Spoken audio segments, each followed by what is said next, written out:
네, 안녕하세요. 댕규왕자입니다. 2019년 2월 1일 댕규왕자의 주식시장 시작해 보도록 하겠습니다. 1월에 찾아온 산타랠리 2월에도 과연 찾아올까? 현대중공업, 대우조선해양 인수 영향은? 이란 주제로 한번 방송을 해보도록 하겠습니다. 주식시장 복귀를 계속 하자면요. 1월에 산타랠리가 올 수 있는 가능성을 말씀을 드렸었습니다. 그 이유에 대해서도 영업가치는 현재 한국시장이 인정받지 못하고 오로지 자산가치로만 평가를 받고 있다. 그런 말씀을 드리면서 현재 자산가치는 PBR 0.85배 수준에서 여전히 싸다. 그래서 여기서는 손절할 자리가 아니라 보유하거나 추가 매수를 오히려 해야 될 자리다. 그래서 무작정적인 비관론보다는 이미 주가가 많이 하락해 있는 이 상황에서는 긍정론을 갖자. 네, 이런 의견을 드렸습니다. 그래서 지금 현재 한국 시장은요, 2000포인트에서 어느 정도 바닥에 대한 신뢰를 지금 가지고 있습니다. 이게 2000포인트가 이제 영업가치 지지선이라기보다는 이제 PBR, 자산가치 이제 지지선으로 이제 뭐 0.85배에서 한 0.78 이 사이에서 움직이는, 그래서 여기에서는 과거 지표도 보시면 아시겠지만 2008년 뭐 이때도 이제 0.78에서 0.85배 사이 이 수준에서 바닥은 형성되었다. 차트로 보면요. 차트로 보면 월봉상은 한 120월선 수준, 네, 그쯤에서는 바닥이 만들어졌다라고 보실 수 있겠습니다. 차트로 볼까요? 네, 그래서 네, 보시면 여기 녹색 선이 120월선입니다. 네, 그래서 120월선 보면 거의 2000포인트 정도, 그 정도에서는 아무리 어려운 뭐 하락장이 있다고 하더라도 이 선에서는 브레이크가 걸린다. 그렇게 보시면 되겠습니다. 한국투자증권 자료를 한번 보시면요. 펜을 네, 이제 과거에 이제 2011년 유럽 사태 이제 끝나고 빨간 펜으로 그다음에 이제 계속 박스권이었죠. 이 박스권은 여기 한 1700 윗선에서 한 2100선까지가 박스권이었는데요. 지금은 이제 이 박스권이 업그레이드가 돼가지고 이제 2000포인트, 뭐 1900포인트 라인선에서 지금 2300포인트 라인으로 잡고 있습니다. 네. 그래서 저도 이렇게 생각을 하거든요. 예. 이번에 하락을 하고 이 하락 10월에 하락을 했던 게 이제 재료상으로는 이제 미국의 금리 인상에 대한 속도 조절론에 대해서 우려감이 발생하면서 하락을 하였고, 근데 이 하락을 더 깊게 사람들이 생각했던 것보다 더 깊게 하락을 했던 이유는 박스권 하단의 시작을 만들기 위해서가 아닌가라는 생각도 듭니다. 그래서 이 여기를 박스권 하단으로 잡고 위아래로 이제 왔다 갔다 하는 흐름. 그럼 과연 만약에 박스권이 이제 앞으로 이어진다면 과연 언제까지 가겠느냐? 이 부분에 대해서는 지난 영상에도 한번 설명을 드렸는데요. 설비 투자 사이클이 다시 오기 전까지는 이 사이클이 반복될 것이다. 그렇게 보시면 되겠습니다. 뭐 정확한 시점은 지금 현재 상황에서 예측을 할 수는 없지만 시향을 계속 봐야 되지만 보통 지금 2019년이니까 한 2년에서 3년 정도는 어느 정도 박스권을 예상을 해야 되지 않을까 그렇게 보고 있습니다. 그래서 지난 시장에서 계속 말씀을 드렸지만 이거는 지금 주가가 상승하기 전에 했던 이야기입니다. 지금 워낙 저평가돼 있다. 국내 PBR 할인율을 보면 이 수준 지금 가장 낮은 수준에 속해 있다. 그리고 신흥시장 대비한 국내 할인 PER 할인율을 봐도 지금 굉장히 낮은 수준에 지금 도달해 있다. 그런 의견을 들었습니다. 선진시장을 비교해서도 그렇고요. 신흥시장을 비교해서도 그렇고 한국시장은 가장 많이 빠졌다. 가장 많이 빠졌기 때문에 올해 가장 많이 오를 수도 있다. 그런 말씀을 드렸습니다. 그래서 계속 복귀를 하자면요. 그래서 1월 산타 랠리 가능성을 얘기를 해드렸고요. 그 다음에 이제 그 통신 3사에 대해 부정적인 뷰를 1월에 제시해 드렸죠. 어떻게 됐죠? LG U 플러스가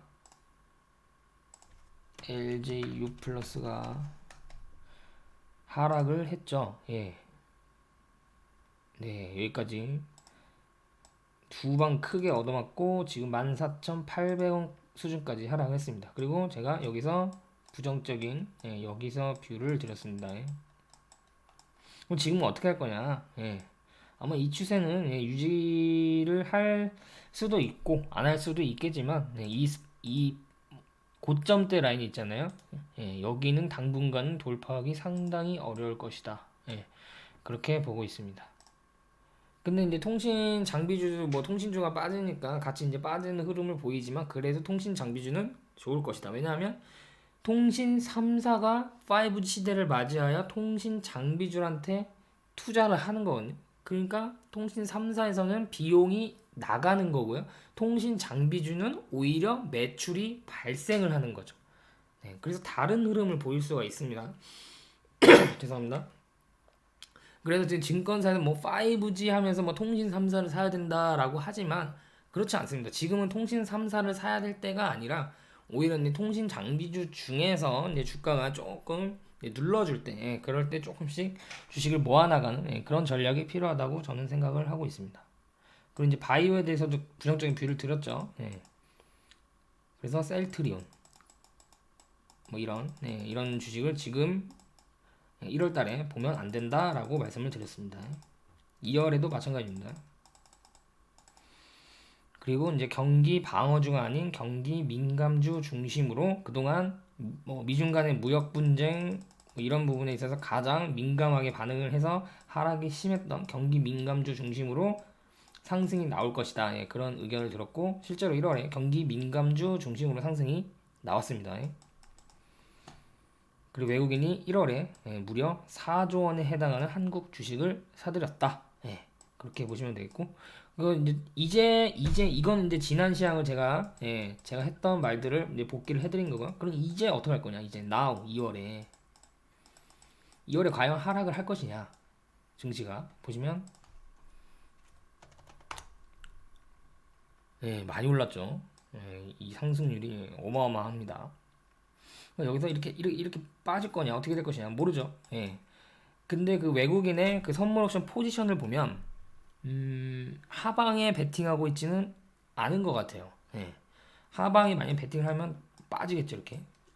그리고 이제 뭐 미중 간의 무역 협상이 안 된다라기보다는 좀 잘 되는 쪽으로 지금 많은 사람들이 예측을 하고 있기 때문에 뭐 2월 달에 이 급하게 올라온 거에 대한 조정은 해주겠지만 뭐 급하게 2000포인트까지 빠지지는 않지 않을까 그런 생각은 듭니다. 그래서 오늘 페드에서 1월 FOMC에서 파월 의장이 이런 얘기를 했죠. 뭐 인내심을 발휘할 거다. Will be patient. 인내심을 발휘할 것이다. 이 말은 무슨 말일까요? 금리 인상 속도 조절을 하겠다는 거죠. 급하게 올리지 않겠다. 어쩌면 올해 한 번도 안 올릴 수도 있고, 한 번 정도 올릴 수 있다. 이런 얘기고, 이제 점진적인 인상을 문구를 삭제를 하면서 통화 정책에 대해 이제 페드에서 이제 통화 정책에 대한 전반적인 큰 기조가 변화를 하였다는 것을 동식화했던 그런 일로 이제 생각하시면 되겠죠. 그러면서 이제 또 그러나 여전히 미국 경제는 좋다. 과거에는 엄청 강하다, 경제 엄청 좋다 해서 이제는 확고히 강하다. 약간 노조 자체가 조금 약해졌습니다. 그래서 지금 한국 시장을 짓눌렀던 두 가지 섹터, 미국의 금리 인상, 그리고 미중 간의 이제 무역 협상 크게 보면요, 크게 보면 두 가지가 있는데 일단 하나는 이전에도 말씀드렸지만 해결을 했고 그 해결된 게 오늘 공식화돼서 나온 거 뿐이죠. 그래서 이거는 해결됐다고 보시면 되고 이제 남은 거는 이제 미중 간의 무역 협상, 요게 이제 3월 휴전을 돌입하고 이제 3월에 어느 정도 결판이 나게 되어 있는데 그 전에 이제 약간의 잡음이 이제 생기면서 위아래로 이제 주가가 증시가 변동할 일이 생길 수 있다. 그렇게 보시면 되겠습니다. 그러나 지금 자본이 큰 외국인이 선물 옵션 포지션 방향을 전혀 하방으로 잡고 있지 않다는 점, 그 점이 이제 너무 2월에 증시가 급락을 할 일은 없다. 조정은 하되 쉬어가는 조정은 하되 너무 급락으로 포지션을 잡지는 않는 게 좋지 않을까 그렇게 생각을 하고 있습니다. 그래서 지난 1년 주당 하락 요인을 보면 크게 보면 관세, 그 다음에 금리, 그러면서 사실 여기서 만약에 지지를 못 받아줬으면 두 번째인 사실 여기까지 한 2100 조금 안 돼서 위에서 여기까지 지지를 받는 게 맞거든요. 여기 이거는 좀 오바했다. 오바해서 빠졌다. 예. 그래서 아까 말씀드린 것처럼 오바해서 빠진 이유가 어쩌면 박스권 하단을 잡으려고 하는 시도가 아니겠느냐. 예. 뭐 그런 생각도 듭니다. 예. 이렇게 박스권의 움직임을 보이지 않을까 당분간은.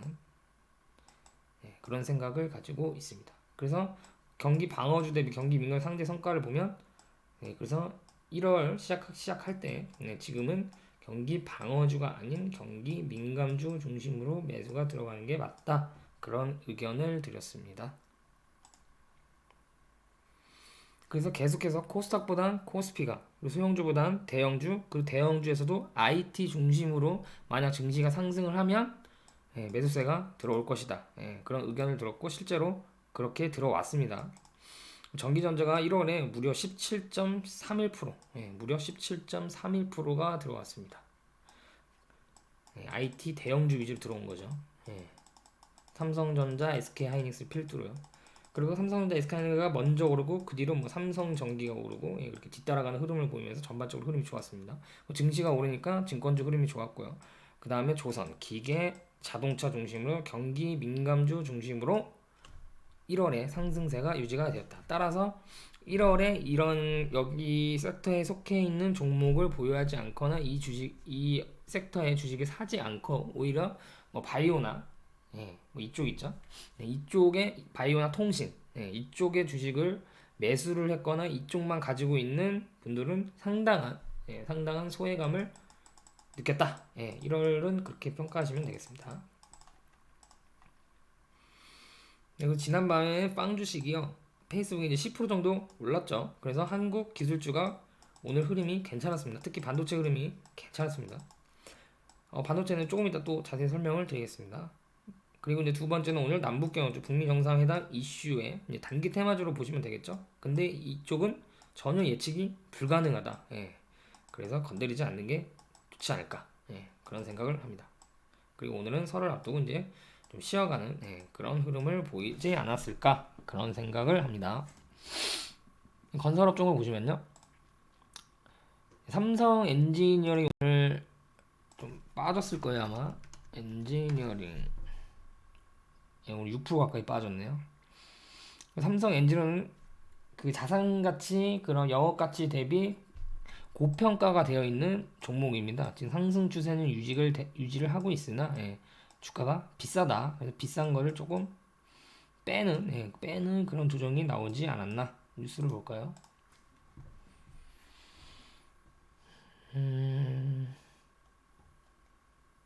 뭐 별다른 뉴스는 없네요. 그리고 건설업종 중에 가장 저평가되어 있는 종목은 현재 대림산업이다. 현재 PER이 6.1, 그다음 PBR이 0.6 수준으로 굉장히 저평가가 되어 있죠. ROE가 11% 나오고 있습니다. 그리고 대림산업은 뭐 건설도 있지만 뭐 화학도 있고 뭐 여러 가지 사업을 많이 하고 있죠. 그래서 꼭 건설 섹터에 영향을 받는 종목은 아니다라고 보시면 되겠습니다. 물론 받기도 하지만. 그리고 지금은 현재는 대림산업의 주가가 건설업종 중에서는 가장 저평가가 돼 있다. 그렇게 보시면 되겠고 이번에 박스권을 돌파를 했죠. 이게 몇 년 박스권이죠?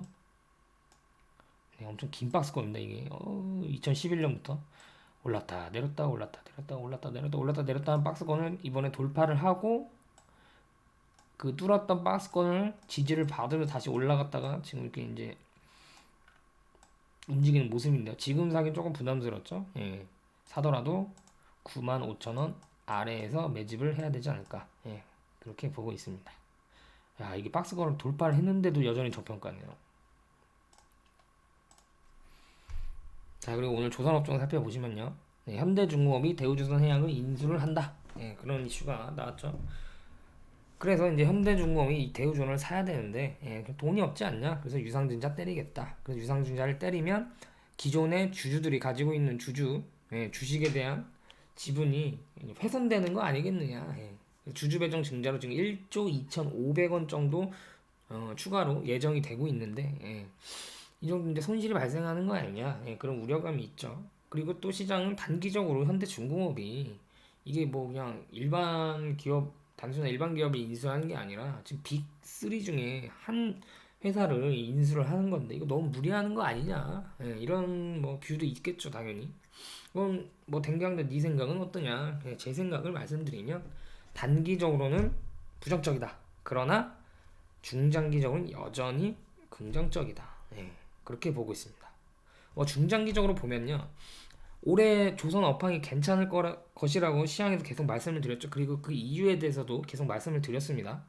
그래서 이제 앞으로 조선 업황 자체가 제2의 슈퍼 사이클로 들어갈 가능성이 높은데 그 슈퍼 사이클에 들어가는 그 좋은 업황 전에 이 대우조선 해양을 인수를 하여서 규모의 경제를 이루어서 훨씬 더 이제 업황이 좋아질 때 좀 더 돈을 더 많이 벌겠다. 예, 이런 생각인 것 같아요.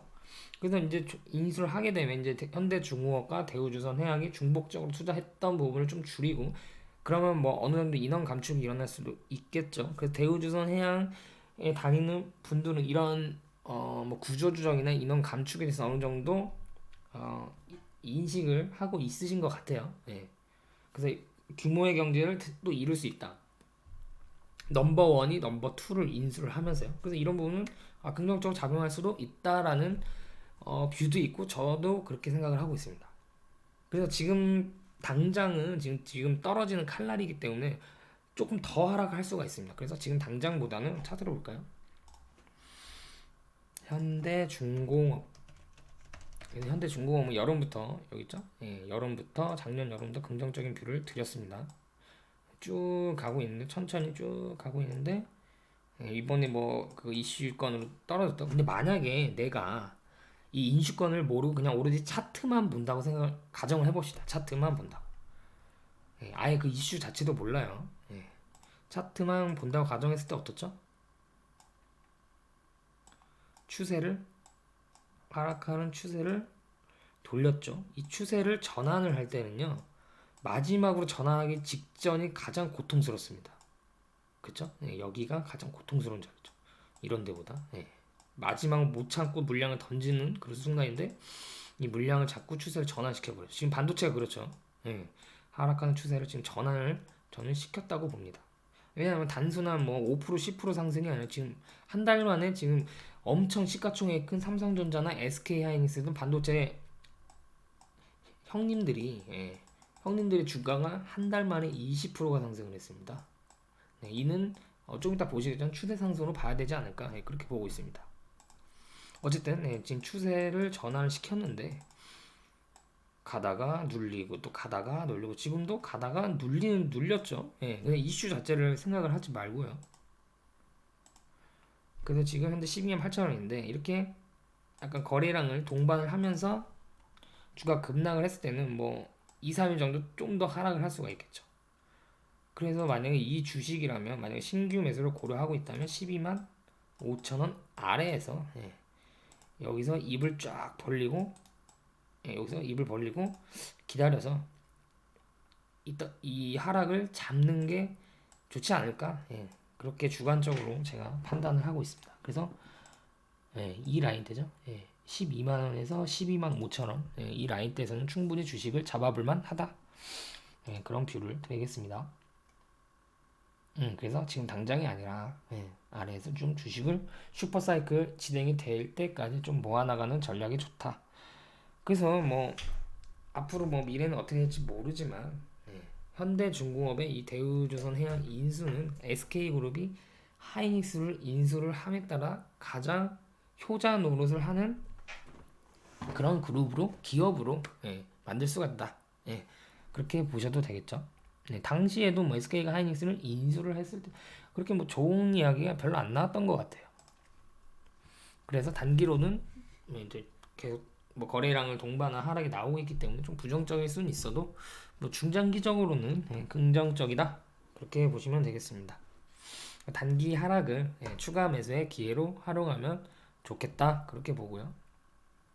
그래서 지금은 약간 조선 빅3 중에 현대중공업, 대우조선해양을 좀 벗어난 삼성중공업이 반사적 효과를 누리고 있다 보시면 되겠습니다.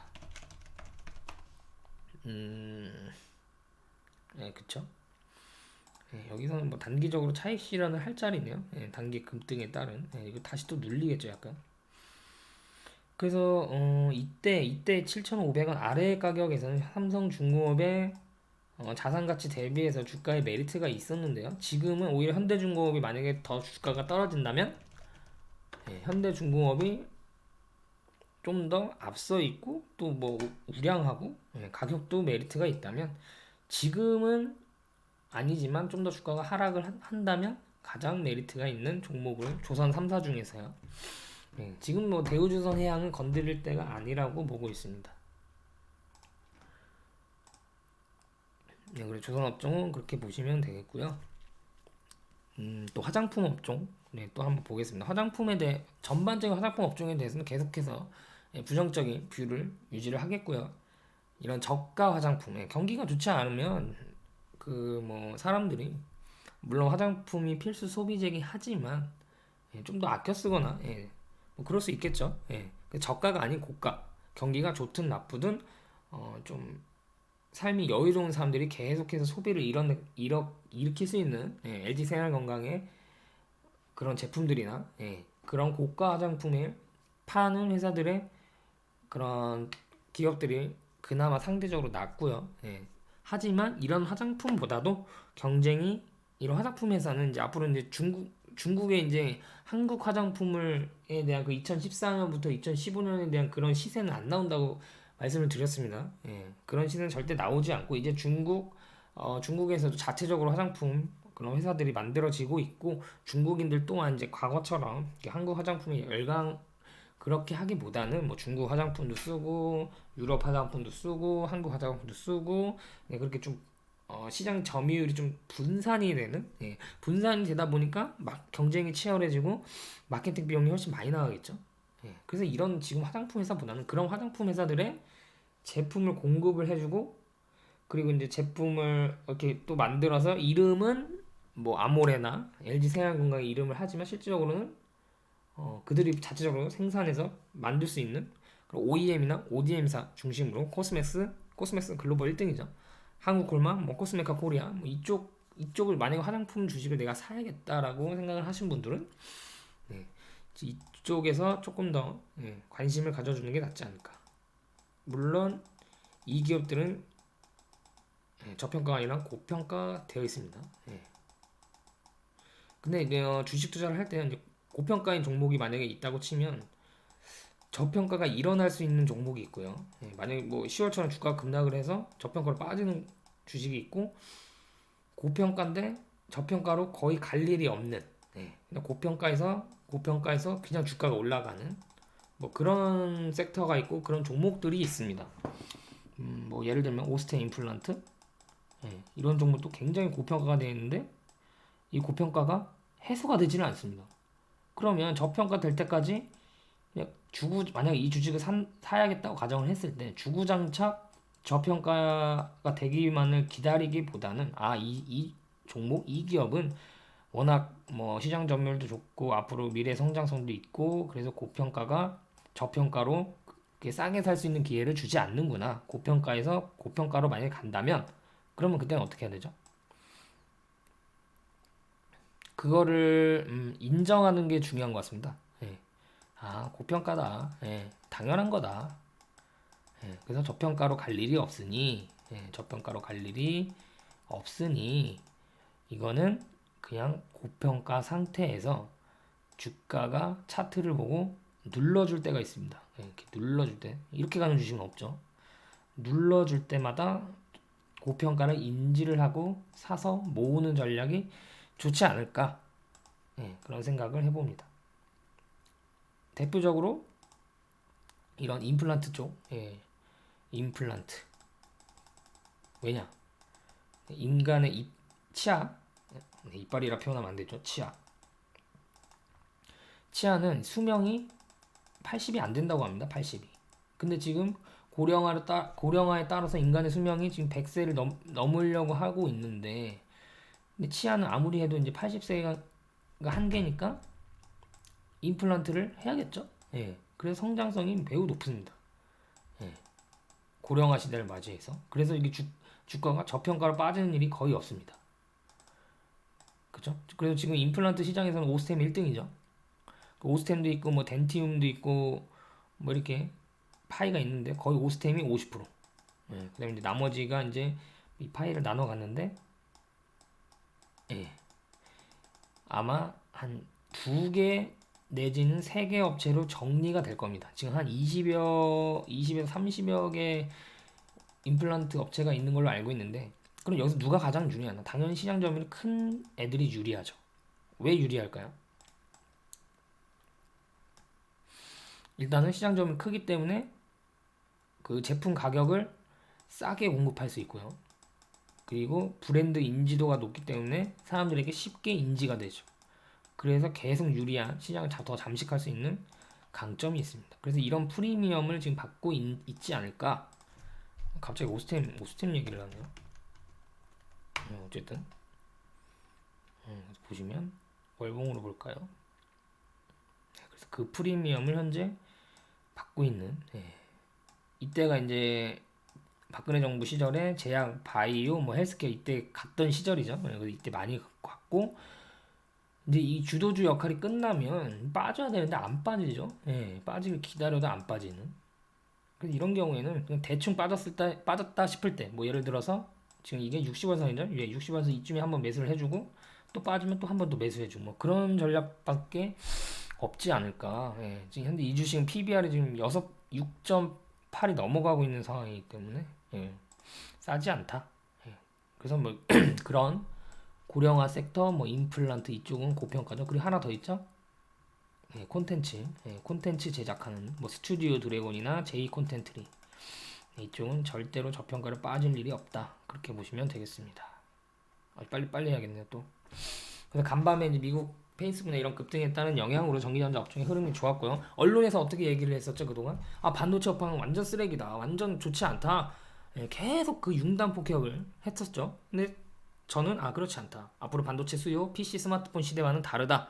그래서 저는 계속해서 조정을 하되 절대 죽지 않는다. 언젠가는 추세 하락을 돌릴 것이야. 근데 그 돌리는 게 반도체 업황이 좋아진 이후에 주가를 돌리는 게 아니라 예를 들어 6개월 뒤에 반도체 업황이 좋아질 거라 생각을 하면 6개월 전에 주가를 돌릴 가능성이 높다라고 했었죠. 그리고 차트를 보면서 거의 다 이격 조정이 다 왔다. 그 말씀도 드렸습니다. 일본으로 보시면 거의 다 삼성전자나 하이닉스나 이익 조정을 여기죠. 다 했다. 거의 다 왔다라고 말씀을 드렸었습니다. 하이닉스 그렇죠. 이 이격이죠. 이 이격을 이때 이제 거의 다 메웠다. 그 말씀을 드렸죠. 근데 저도 이렇게 주가가 단계 이렇게 급등할 줄 몰랐습니다. 어쨌든 이렇게 20% 넘게 급등을 하면 이게 이 추세였거든요. 여기에 계속 막혔죠. 막혔는데 여기 뚫어버렸죠. 그러면 이거는 제가 봤을 때는 이제는 추세 전환이다. 추세 전환이다. 추세 전환으로 보시는 게 맞지 않을까. 그래서 이제 댕기양자 뷰가요. 아까 뭐 조정은 하도 죽지 않는다 뷰였죠. 근데 지금은 추세 전환이다. 추세 전환의 뷰로 바꾸겠습니다. 추세 전환의 뷰. 이게 뭐 이렇게 쭉쭉 가거나 그러진 않겠죠. 이제는 어느 정도 조금 2월 달에는 좀 휴식의 상태가 필요하지 않을까. 삼성전자를 보시면요. 분기봉을 한번 볼게요. 엄청나네요. 진짜. 분기봉.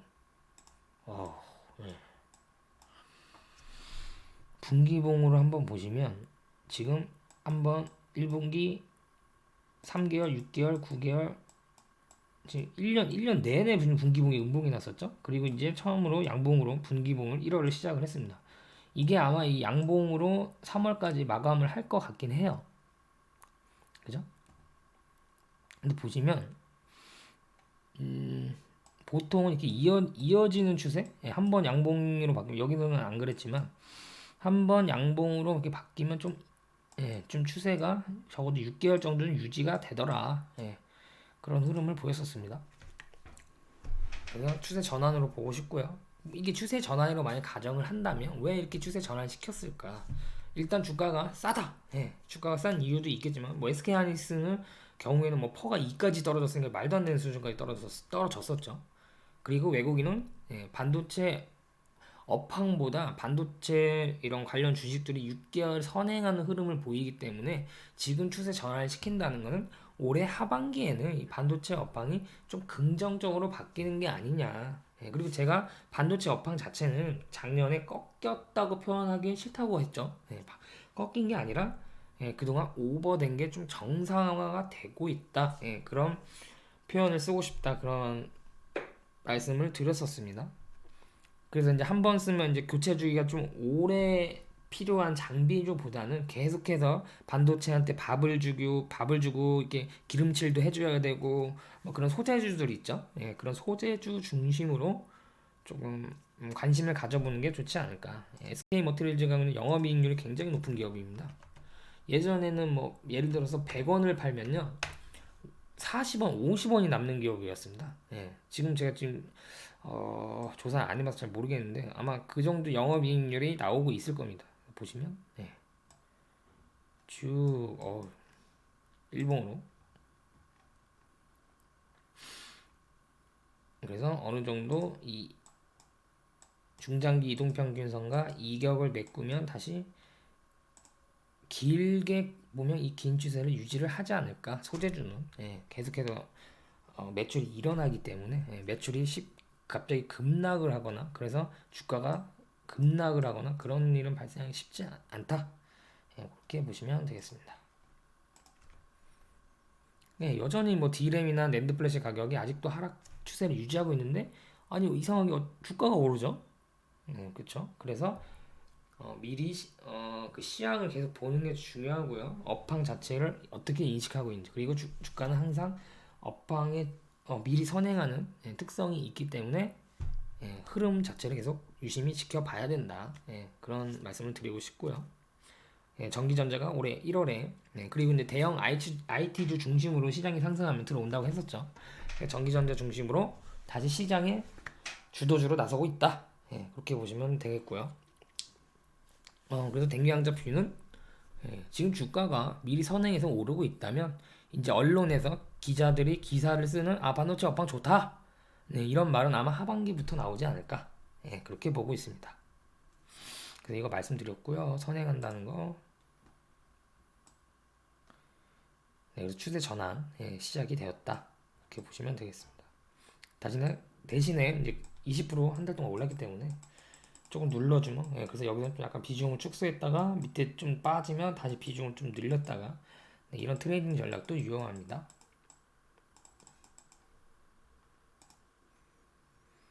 대북 섹터는 뭐 오늘 용평 리조트가 통일재단 북한 사업에 필요하다 뭐 이런 얘기가 들리면서 상한가를 쳤는데 이런 종목은 예측하기가 어려워서 투자를 할 수가 없습니다. 제 능력 바뀝니다. 어쨌든 그동안 대북 그게 안 엮이다가 갑자기 팡 엮이면서 상한가를 기록을 했네요. 그리고 이제 최근에 시멘트, 레미콘 이런 종목들이 흐름이 좋죠. 그게 보시면 되겠습니다. 그리고 오늘 하루도 수고하셨고요. 좋은 편안한 행복한 설 명절 되시길 바라겠습니다. 감사합니다.